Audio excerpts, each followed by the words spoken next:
morning, everyone. My name is Dean Brouder, and I'm the Drug and Alcohol Resource Coordinator for Methuen Public Schools. And this is our second episode of the year of Let's Talk, where we try to bring in someone new, someone that's experienced in the field of substance abuse, to inform the school community about what's happening, what's going on politically, what's going on across the state. And today we have a very special guest, someone that I know personally, someone who has been involved in my own family. She attempted to help my son a great deal a few years back, so she's a dear friend of mine, and I'd like to welcome Maryanne Frangules. Welcome today to Let's Talk. Dean, I'm just very, very happy to be here. It's exciting, very exciting. And as you know, I'm representing MOAR, Massachusetts Organization for Addiction Recovery. Happy to be here at the Methuen High School with you, and very sad for your loss. Sure. And at the same time, excited by your enthusiasm to want to help other parents and children and adolescents that are coming to the school. And as you know, MOAR is a statewide organization of people in recovery, families and friends who want to educate the public about the value of recovery. So what more appropriate to be in a high school where you're doing education? Right. So MOAR, the origin, give us a little history of the program, because we know a little bit. I wish that all of us were doing more back when we all started, but it's the way that it is. It's how things get started. And back in 1991, which was a long time ago, I, a person in long-term recovery, I was an alcohol and drug counselor, maybe senior status, but at that point in time, insurance started to cover less. There used to be 28 days. I worked outpatient, and I would just love it if I could get somebody who just needed that extra help to get some longer term treatment, to get their mind and their body and their soul cleared up, to march on step at a time for the journey ahead, which is very challenging. As we know, addiction is truly, they call it the disease of denial, and all the years that you've been using are years that your mind and your body and your soul can't remember a lot. You don't know how to cope. So that you need that longer term basis to get well. I mean, that's why they do rehabs for people with heart conditions, right? So anyway, we saw that happen. Similarly, I can recall when I would go up to psychiatry, the doctors were having drug lunches. And believe me, they were not having drugs for lunch. But they would have these marketing people come in who would say, we've got the best, best medication. It's going to help with anxiety, and nobody's going to get addicted. That never happened. It only made it worse. The other piece was, instead of treating people, we were seeing more and more people go to jail for having a disease. The disease itself is not a crime. So, what is going on here?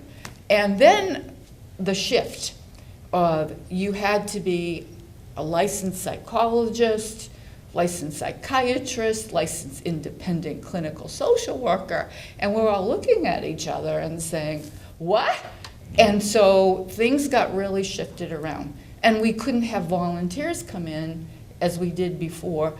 And that used to be so helpful, so that people would have somebody who does self-help, mutual, something like Alcoholics Anonymous, come in and give people some hope. People who had been down that down in the darkness, right? So we're like, you know what? We got to do something about this. So a friend of mine was a mentor, and he started something, and I knocked on his door and I said, hey, I want to get involved. And he was like, sure. And I thought, oh my God, to get involved in something, you had to do, go through hoops. And he said, no, we need you. So you've been from the ground floor. Yeah. So little by little, we started to make some strides. But getting up to the year 2000, in 1998, we were able to get some funding for both the state government and the federal government to do some education, to get people involved, to be able to learn how to get a curriculum, how to be able to say, how do I need to cope? And as you mentioned, families, it was the families who got involved that were really eager to get something going. That was 1999, Yeah. you know. So lo and behold, this thing comes along called OxyContin. And I can remember the family members in South Boston saying to me, our kids are dying. They're dying. Yeah. And this was the year 1999, 2000. And my heart was breaking. And then I remember bringing it up to, you know, the government, thinking we're going to get some help Right, here. right. And they said, we don't have the infrastructure to deal with this. Right. Well, not having the infrastructure was really, really, really sad because, again, as I mentioned before, back in 1991, so you get the OxyContin on the streets as well as the benzodiazepines, which are things like Klonopin, Right. which was marketed as, you know, for a Anxiety. little bit of anxiety and nobody's going to get addicted. Right. And it's on the street. Right. So that was something that we really felt like we needed to get attention on. We're about sharing our stories of recovery. And what would stop people from doing that is the stigma and the discrimination, the fear of speaking up, and policies which people felt would get them in trouble. So that. So many challenges. Yes. So at a time when the insurance companies are pulling back from Yeah. the traditional 28-day programs, Yeah. they're putting a Band-Aid on the problem, Right. and then we have this.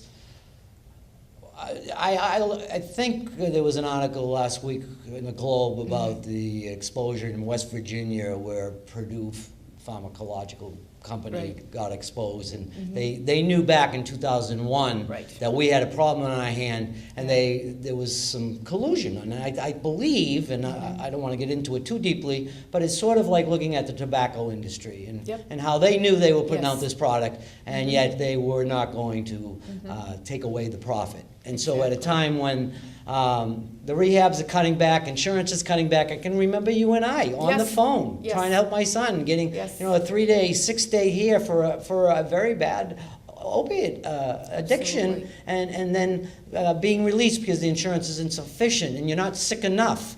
And I can remember that horror story, just the damage Yes. on the families. And so let's fast forward. Yes. I see you everywhere. Every day of the week, you are doing something, it Right. seems, Right. where you're trying to promote prevention. You're doing walks, you're doing fundraisers, you're on Beacon Yeah. Hill, Charlie Baker knows you personally. More money's coming, more organizations are popping up. It seems as though every community is reacting in its own way. There seems to be a duplication of services. Schools are trying to do the best they can. People are coming in with packages and initiatives. Where do you see us right now as far as the state of Massachusetts? Yeah. Well, you might find it amazing for me to be saying this when there's so much tragedy and the Sure. overdose rates are Right. going up. Yeah. We have some hope here. Yes. Because we do have a governor that gets it. He has put this as one of his priorities. He's listened to the people like yourself who are saying that this is crucial, and he himself has interviewed people who have lost their sons and their daughters. So I think we're at a point where this is the time to really, as we were saying before, to band together little by little, to be able to develop priorities and be able to speak up and know that even though we're at a good point to get some attention at a very difficult time, that we have to have some hope here and to know that this is going to take some time even though so much time Right. has gone into the tragedy.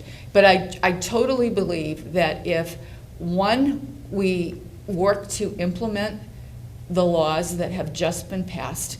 One is the Good Samaritan law, Right. to encourage people to call 911 because people have had a fear of being arrested if they do. A good thing is that your Methuen police is one example Yeah, absolutely. of law enforcement coming Yeah. together and working with people at the ground Sure. level to be able to support people. You hear police saying, we're tired of arresting. Yeah. So let's do this, let's call 911. The other piece is to take a look at what was passed in the STEP Act. The educational pieces that are supposed to happen. Every school is supposed to be adopting some kind of a curriculum and let's make it work. So it Right. isn't like, okay, at third period, we're gonna get this. Right. Let's make it so that we can use it and use it on the street, and it gets translated to our families, to our communities, where everybody is talking about prevention, and let's also be reinforcing that need for a seamless continuum of care. When I talk about seamless continuum of care, being able to know what a detox is, that's going to help you to medically get clear, to get that next step level of care. You might call it clinical stabilization service, transitional support, and if people need a longer term residential, and that we don't have wait lists is something that we really have got to be able to work on, and that our insurance companies really want to reinforce. That's a goal, to support us. So we need to be able to take a look at the laws that have passed, one of which that has to do with insurance is that we're supposed to be able to get 14 days of treatment that the provider does the authorization for. That means that says it okay. And if that's not happening, then we need to know about it and make some noise about it. So that's an important piece. Part of that article was that the pharmaceutical companies flooded the insurance companies with the people who were signing off on the oxys and whatever. So they were actually in middle management, and they were signing off for Billy to get 90 OxyContin for his toothache or whatever. It's very hard as a parent to try to be patient, but families. Being patient doesn't mean you don't speak up. Yeah, that's right. That's right. And it's very hard not to be frustrated. Yes. It's very hard not to want to point the fingers at this person or that person or this system or that. And ultimately, though, the disease is so ugly. It's, it's an ugly, ugly disease. To tell a 13-year-old child who goes home to an alcoholic father who beats her, and you try to bring up the addiction issue, it's really hard to get that across. Yeah. Or to the general public that sees one individual get Narcan or hear, being on the 7th or 8th Narcan episode. The B&Es, the crime, the amount of money that it costs the country and the state. So it's a real challenge to stay in the trenches, and that's what you do. Yes. And you do it. And I'm not just saying that because we're on TV, but to a parent out there, to you, there are 2 of the 5 or 6 that might be watching this show. What do you say to a parent? What do you say to a parent who doesn't know much about drugs, doesn't have a drug history, has some young children, it hasn't crept into their house yet? We're having a real difficult time getting them out. Thank you for saying that. Very interesting. I was in Washington last week because we have a grant, and it's all about unifying people together. And one piece that was mentioned is that we have to get to that public that hasn't been affected. Once they understand, we truly will have a unified voice. And how does that happen? I would hope that everybody reads the newspaper. If they don't, because not everybody reads, right. You watch TV, Right. You're on the internet. Yeah. You have to see it come and fly by you. You have to have neighbors. You have to have people, whether you go to a church, whatever you do, you have to see people that are affected. And you have to hear those stories. And about, I never thought it would happen to me.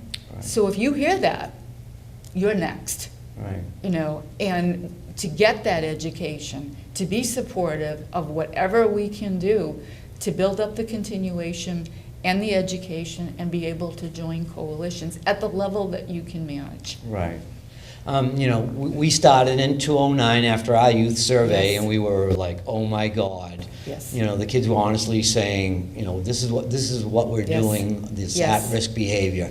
And, you know, I really believe, as far as a school is concerned, and the limitations of a school, because we Yes. do have limitations. You do. It's not a recovery high school. Right. However, I think we're working together, people from the wellness department, good guidance, wonderful. the mental health initiative, the superintendent with the school committee. And I'm not just saying that again because we're on TV, but we as a school system, well, not well beyond before the episode, but we were on the ground level, I think, of trying to understand that we're with these kids 8 hours a day, and it is our responsibility, whether we're teaching social studies or math.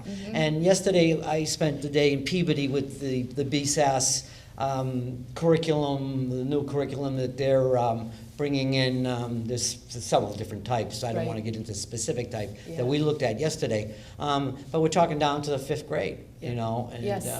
you know, so we just finished Red Ribbon Week, and the Wonderful. kindergarten teachers were making, you know, age-appropriate, good decisions, and symbolically putting up bread everywhere and having speakers come in and just trying to give out more and more information.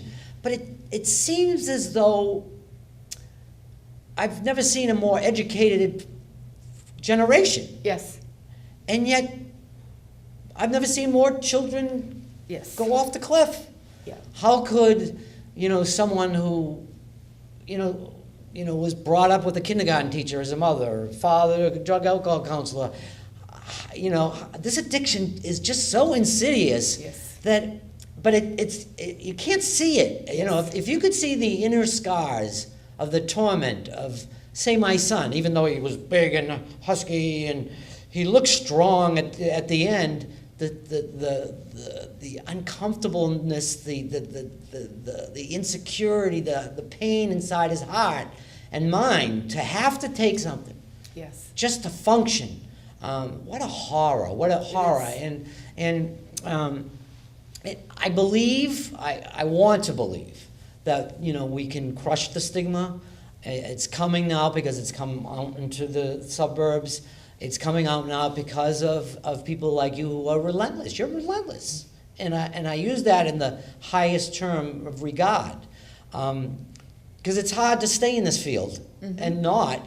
I mean, you have your own recovery and you're trying to do so much more. And yeah, on one level it helps so much, but at the same time, it wears you down. You know, the next person who does. lost a child, the next person that you saw went from point A to point B, the next funeral, you know. But I think we need to go away from that, acknowledge that because it's real, and parents are dying, you know, inside. But also there is hope. The recovery is out there, and because the 12-step modality of anonymity is powerful, and it's a powerful, you know, part of its dogma, a lot of people don't realize that there are tons of people who are in long-term Thank you. sobriety. And what's being done now that's a shift? A shift. I'm glad that you mentioned that. Well, one of the things that we are doing that's also happening on a national level, because we belong to Faces and Voices of Recovery that's taken this on nationally, is doing what's called recovery messaging. Just as I can say, I'm a person in long-term recovery. What does that mean? It means for me, I haven't had a drink or a drug since the 80s. That's given me the energy to be able to focus on helping others, to be able to do more and turn my life around and be a responsible person that cares and can do that in a very wonderful way. And that's important. And you hear my story, you hear others, and we can get it down to 2-3 minutes. And we've got clips of that to be able to educate others out there about what recovery is, because a lot of people don't know what recovery is. Right. And for parents that are suffering, it's like, is there any hope out there? You know, does recovery exist? And to be able to know that, and also to know for our policymakers that if you invest in good, effective treatment, that's a good thing. And if we have people like you and me and the mother down the street being able to say, yes, we need that, then we can convince the policymakers out there. Just as when I was very young, people didn't talk about cancer. It was called the Big C. Yeah. And now people wearing pink everywhere. There's marches up and down the street. Hospitals have dedicated units to just still a terrible, terrible, terrible Horrible. disease. Right. But there's lots of hope out there. Yeah. I believe because, such as in Methuen, you have a wonderful coalition, you have what you're doing in the schools and the Sure. police, repeated everywhere. Yeah. That is going to help. That's part of the recovery messaging. But as people in recovery, we also have a responsibility to be able to share in a way that's very positive without going back and sharing all the trauma that's happened. Right, right. That's one thing that can be very helpful. Yeah. So how do you keep your energy? How do you keep your hope? Well, what would you say to parents who have been hurt by this? What would you say to them? First, most importantly, is to acknowledge that pain, because nothing's going to take that pain away. But what I really would encourage everyone to be able to do is, in a way that's comfortable, whatever support that you can get, as I know there's a local family support group, and then to get involved when you can manage it, and that there's also grief groups out there called GRASP, which is Grief Responding to Addiction and Substance Abuse, I think, but there's many of those groups out there if that would be helpful. But don't suffer in silence. Right. And then I see people like yourself, Yeah. you know, when you're ready to be able to be part of the solution, because I see so many family members who give hope to other family members because they want to give back, Right. and they want to be supportive, and they want to look for ways so that one day we won't have this epidemic. There will always be an addiction, but why at this epidemic Right. proportion? Right. And I think that is something that's not being discussed. Mm-hmm. The root cause of addiction. Why, as the richest nation, and I don't want to get into a philosophical whatever, but the richest nation in the history of mankind, do we have such a soul sickness? I don't know what it's called, Yeah. but why do we have our children?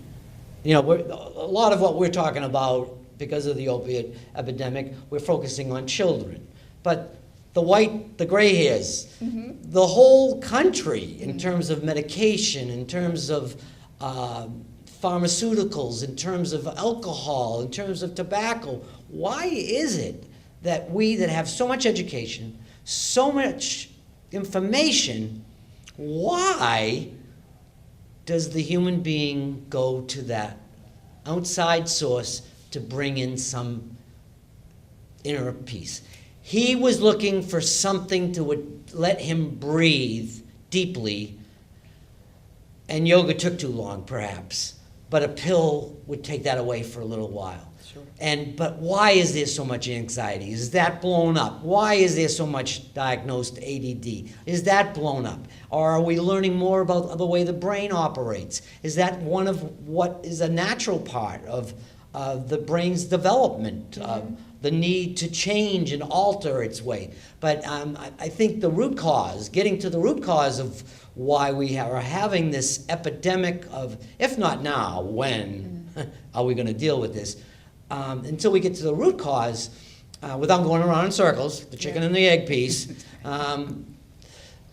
I think we're just going to keep going like this. Right. And there was a time when anyone could get a bed for 28 days. The insurance companies was reacting and going, no, that's his fifth time in the last year. We're not going to provide roast beef on Sundays and lakeshore meetings. We need to make money.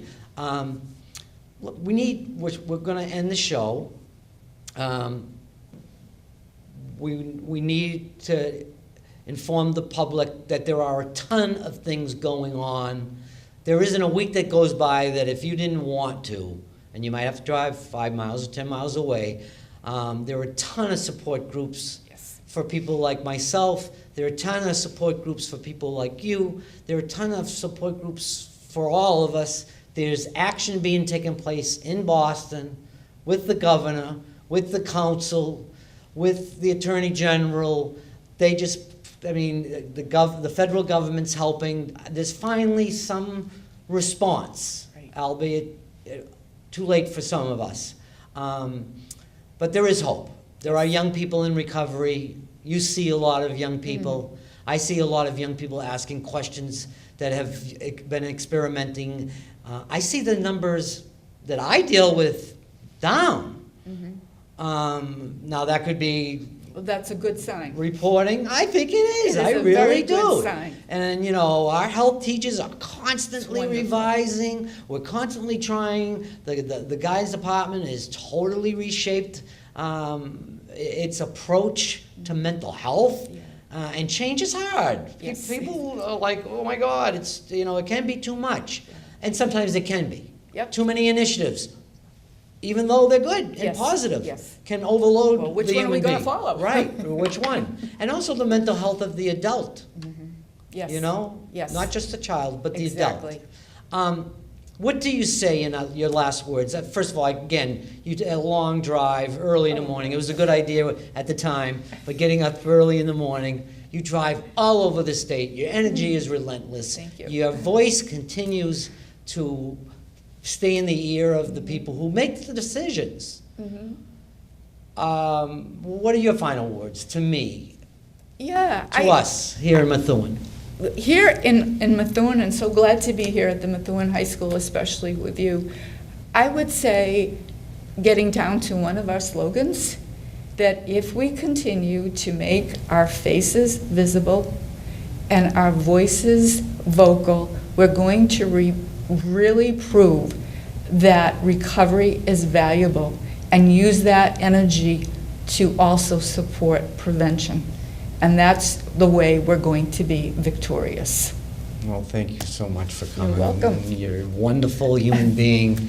You know, when someone has their own heart broken and they struggle, not me, I'm talking about you, being able to turn your life that could have continued downward to what you have been able to accomplish in 30 years now it's been. Oh my God, that's like putting 60 years on a person, right?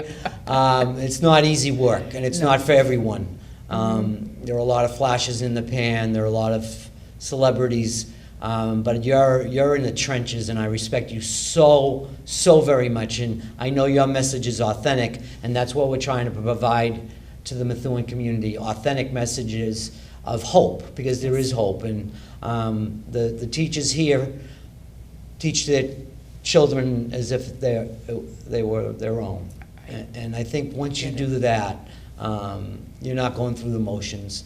You're going to see a decrease. There is hope, and thank you again for coming. You're so welcome. Yeah. So thank you again, and I hope if it's late at night you're watching the show or whatever time it's on, please watch it with your child. Please tell someone, talk to someone in your neighborhood, talk to someone, ask some questions, call the number 978-273-4812. We have another great guest coming on next month, and thank you so much for listening tonight and listening to Maryanne and myself share this very serious topic. Thank you very much.